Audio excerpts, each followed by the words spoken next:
A measure allowing parents to send their children to school without a mask is now one step closer to becoming law in Virginia. Lawmakers passed Senate Bill 739 today. It's expected to sail through the House and be signed by Governor Glenn Youngkin.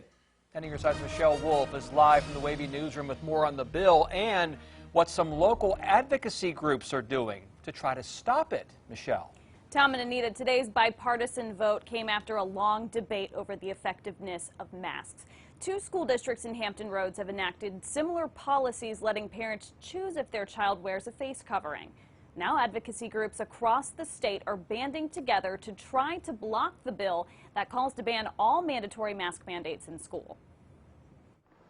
8 organizations joining forces in Virginia as they call on the General Assembly to require universal masking in schools.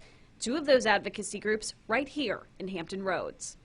I don't like masks, nobody does, but I do trust in the science and the other mitigation measures that during a pandemic everyone is saying we need to stay safe and to take care of each other. Sam Lester, who has children in Chesapeake Public Schools, has been fighting for strict protocols as case counts remain high in eastern Virginia. Last month, the Chesapeake Public School Board decided to make masks optional.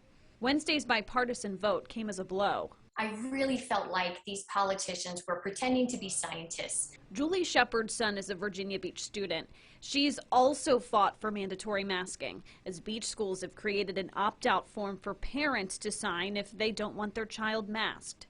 None of us want our kids in masks permanently, like other people are saying. That's not the case at all. Right now, the science and the data is showing that that's what we should be doing.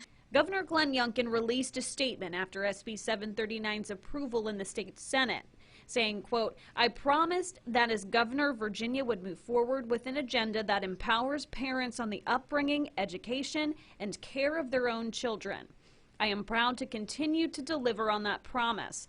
This vote also shows that school boards who are attacking their own students are stunningly detached from reality. It's time to put kids first and get back to normal.